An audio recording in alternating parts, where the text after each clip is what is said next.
Welcome everyone to another edition of Play It Through, and on this edition it's Ironsword Wizards and Warriors 2, brought to us by Acclaim and developed by Rare. Before we begin, of course, you have the wonderful cover art of the game featuring Fabio. Unfortunately, the game was not released in Japan, so there was no Japanese counterpart to show like I was able to do in the original Wizards and Warriors Play It Through. Ironsword is my favorite of the games, and it's changed up a bit from the original Wizards and Warriors. No longer do you have to collect a certain number of gems to get through certain levels. Instead, you have to collect items, then give them to animal guardians to get to the next part of levels. The first of the items that we need to get is the golden egg, located over here on the right side of the stage. It's very easy to take damage in this game, but the more you're in the air, the more likely you're able to survive, because while you're in the air, you're able to attack enemies automatically that run into your sword. However, sometimes you may pick up items that can hurt you, like the larger pieces of meat are actually bad for you and hurt you. It's the smaller pieces of meat that actually will replenish your health. Once you have the golden egg, you'll probably have to try a few times to get that jump. There are easier ways by going farther up and dropping down, but you can make that jump with a little bit of practice, and it cuts down a lot of your time in that first area. Get into the upper left corner, talk to the eagle, and it'll take you up to the cloud portion. During this run, I'm going to be collecting all of the relics. These relics just give you extra bonus points, but it's one of the only collectibles really in the game, so I figured I'd go ahead and show them, and they don't really take too much time out of your path. For the first thing we're going to do here is go into the upper left corner of this very annoying room. You have to bounce correctly on these clouds, and you want to get underneath these enemies, timing it right so that you go underneath without running directly into them, because they do a significant amount of damage. The item that we need, though, over here is the Windbane spell. You have to actually get one of these spells in every one of the levels, well, the 4 main levels of the game, in order to actually do damage to that level's boss. Before we take on the boss, we're going to instead go and grab the first relic of the game. That's located over here on the bottom, upper right side, going into this wall right here, this big cloud. Watch out for the skull enemies, and go over to the left side and pick up the giant book. Like I said, these items just give you extra points, but they're an interesting special item that you can go out of your way for. When you have your magic ability, each of the levels has a different magic spell that you have to use against the bosses, though you can glitch it and actually keep the magic spell around, and that makes the game a lot easier, but I figure for this run, I go ahead and show the way the game is more intended to be complete. The spell, though, is able to actually grab items from afar, and this actually will allow you to take certain shortcuts if you do decide to keep it around using that way. Up here is the first boss encounter. Like I said, you have to have the spell, and you have to have some magic in your meter in order to use it. The good thing is, most bosses will give you that by attacking their projectiles. Jumping up into them a lot of times is enough to take out the tornadoes here, and usually most of the projectiles bosses throw out so that you can also potentially get some magic ability and continue being able to attack the boss. Once you deliver enough hits, though, you're automatically taken into the next room where we grab the first piece of the iron sword. Now, as we begin the second level, I'm going to show you guys a little bit of a shortcut you can take. You can go through the level and get a spell to help boost you up, but if you time it right, you can actually jump up easily. Here I make the first mistake just slightly off, but here the second time, I'm able to make that leap and get on top of here, which gets me to the golden fly, which is the second of those golden items that we need, and this one is a giant frog that we get to talk to and give the golden fly to. Once we have the golden fly in our inventory, I'm going to go around and pick up some health. Thankfully, there's a lot of health items around, so refill your health as much as you can. Unfortunately, your health does not refill between levels like it did in the original Wizards and Warriors.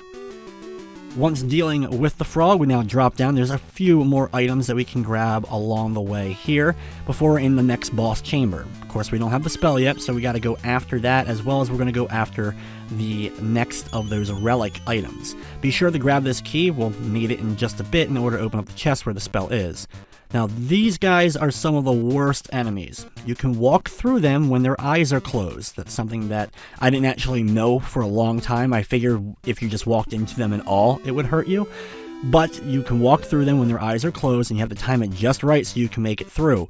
If they end up hitting you, they can do a lot of damage quickly. Since there's really no invincibility frames or anything, they'll just rush you through and potentially take all your health in a single second.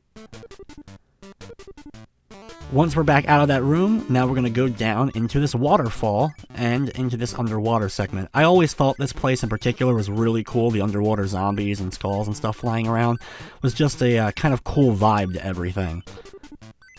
I do make one little small mistake going up here, just a tiny bit, a few platforms before realizing I was supposed to go back down, and there's a hidden wall that you have to jump through, and that's the location of the spell for this level. There's a key located right there as well, so you could grab the one in that first room if you want, or you can grab the one there. Either way, as long as you have a key, you'll be able to get the Blight Water spell.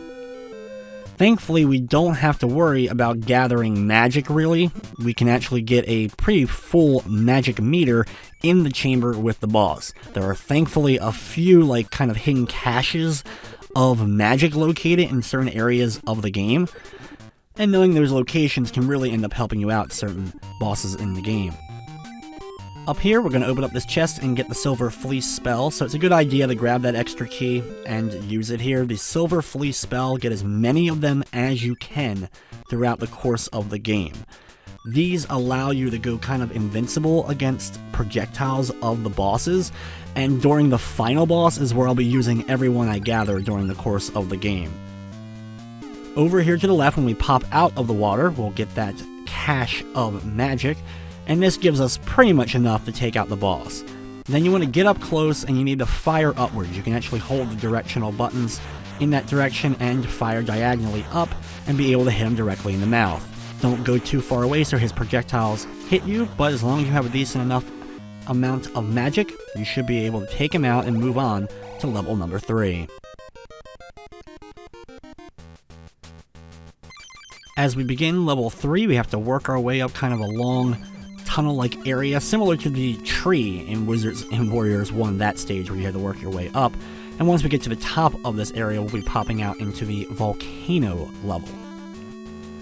As soon as we begin the Volcano level, I'm going to go ahead and buy a key from the shop. There are a few useful items, including silver fleeces, so if you have extra gold and want to make sure you are able to survive that final boss battle, you can always buy more.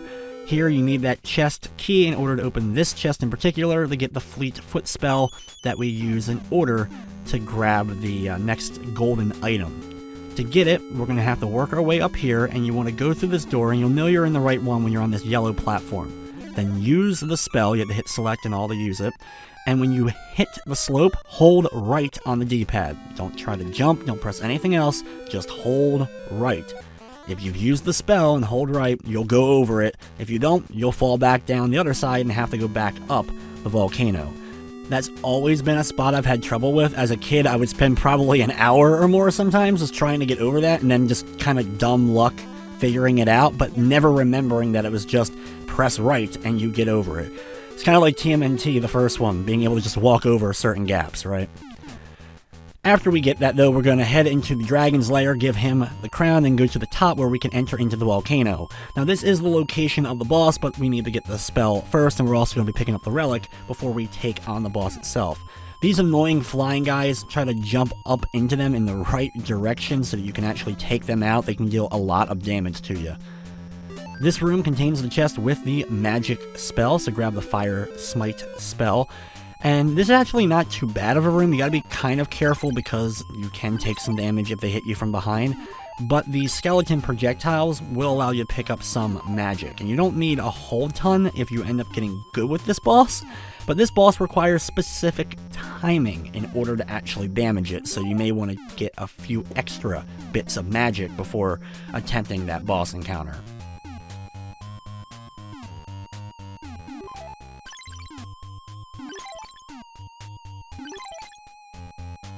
Once back out into this main room, watch out for any more of those flying purple enemies. Thankfully, we run pretty quickly and can get away from some of them if they're kind of chasing us. Get down to this level and run all the way over to the left, dropping down a few more levels. Once down on solid ground again, head over to the right. You can kind of jump up some of the slopes, just keep working to the right. When you make it to the next drop though, head up.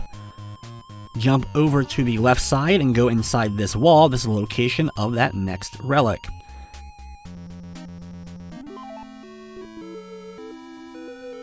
If you want to deal with the skeleton, you can. We can make a jump even, bouncing on top of its head, and get some extra bits of health for us before we go down and face off with the boss down here.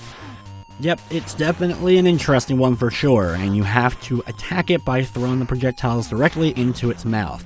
Thankfully, when it fires out fire at you, you can actually destroy it using your projectiles if you time it right.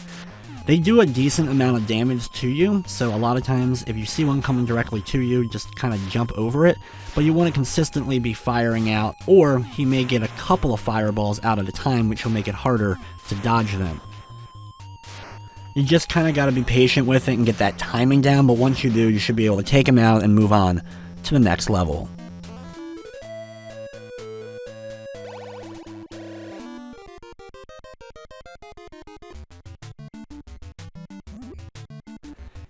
For this level, you can see we have this giant blue cave we start with. We're going to head over to the right and then go inside this little opening. You'll see an item kind of stuck in the ground. Jump up into the air, and once you kind of jump up and hit the ceiling there, the golden tankard pops out and you'll be able to pick it up. That's the, of course, gold item that we need for this level, and we'll be giving it to a giant bear. Run all the way over to the right and start dropping on down. Be careful to jump up and not grab that giant piece of meat there. That will end up hurting you.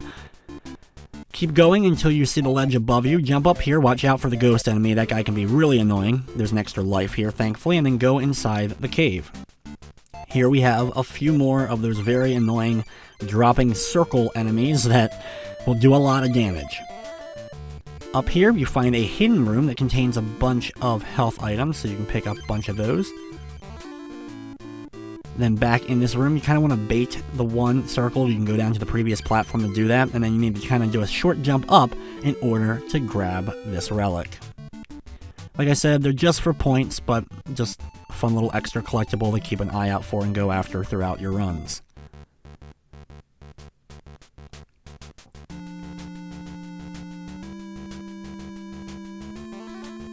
Once out of the room, drop on down and run over to the far left side. You can jump up for a few items, but our goal is the cave entrance on this left bottom side of the room.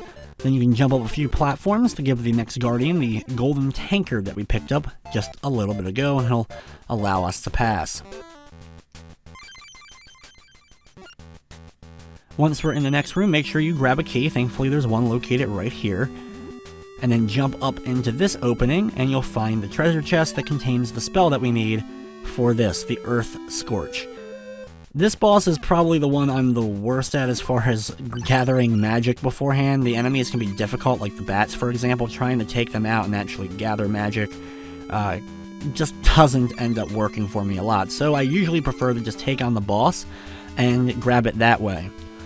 This boss is one of those ones that just kind of sits still again, and you just have to kind of fire up into the open mouth. You can get away from him a little bit and gather a few extra pieces of magic, though it can sometimes be difficult. What I found kind of really works is just keep jumping and then firing at the open mouth. Don't stand still on the ground level, just keep on jumping. It seems to sometimes stop his patterns, like resetting them a bit, giving you little openings to continue firing into his mouth. Once he's done though, we'll grab the last piece, and now we have the iron sword, and it's time to go to the final level of the game. To begin the final stage, we have to climb up an icy cavern setting. I always like the name of the final level, the Ice Fire Mountain stage. That is the last stage here in Ironsword. There's a hidden room here just containing a few little extra items, but I don't need them, so I'm going to head right back out.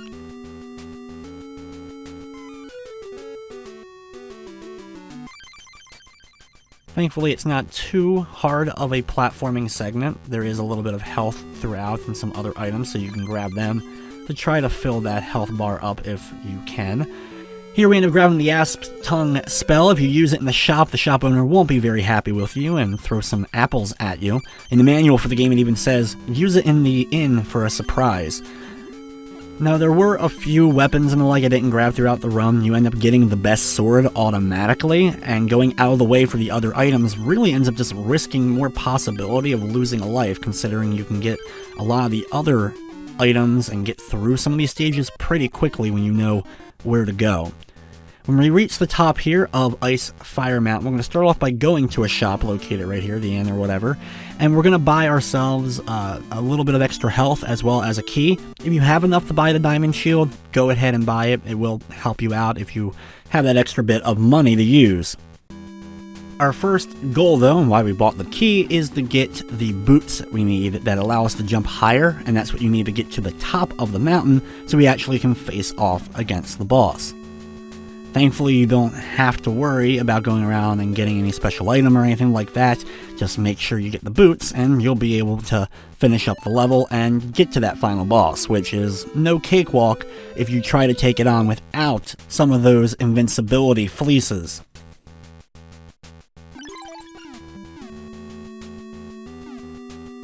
With the boots now, though, we're just going to start heading north. Just keep working your way up, jumping up the platforms. There are a few slopes and the like. You may want to go up the left side more than the right one, but once you do eventually reach the top portion here, go to the upper right side where there will be a door located there, and then we can go through to the next area.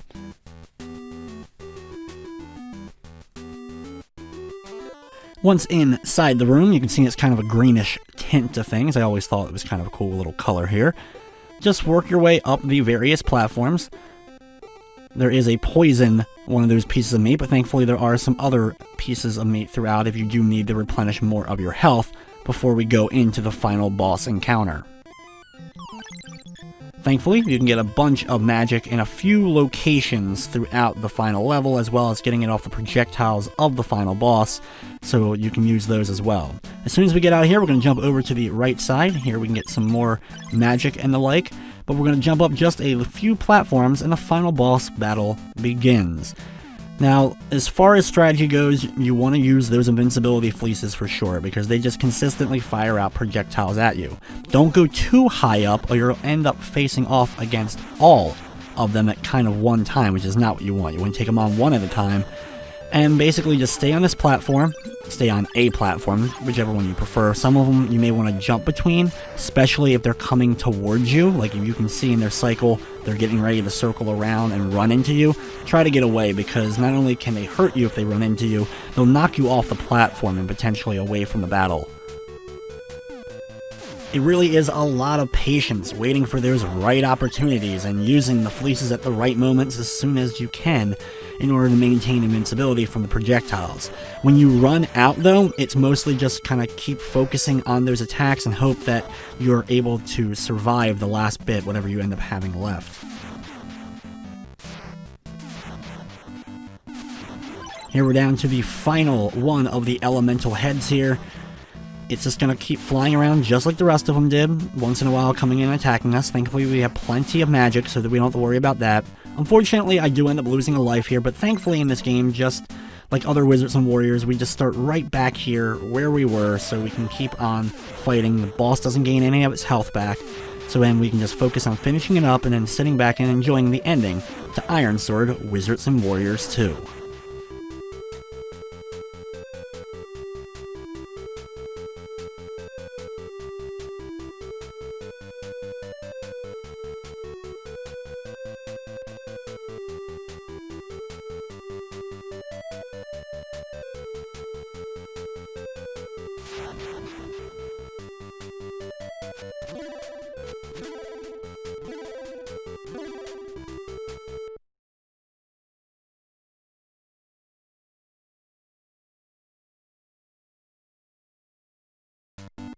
Yep, so there you have it, Ironsword Wizards and Warriors 2, a little bit better of an ending for sure. Not a whole lot more spectacular, but better than one single screen with just a little bit of text saying, hey, your journey is done. Of all the Wizards and Warriors games, this one is definitely my personal favorite and has one of my favorite soundtracks. I just love the music in Wizards and Warriors 2. At the end, we get the Acclaim and Nintendo logos. We can then enter in our initials for the high score leaderboard, just like in the first Wizards and Warriors. I always like the way that was handled, though, with the letters kind of flying away there. And there we get to see my high score that we got there, especially with those relics. Going to instantly end up putting you right there. But anyway, guys, that's going to wrap up this episode of Play It Through. I'd like to thank you for watching, and of course, I hope you enjoyed.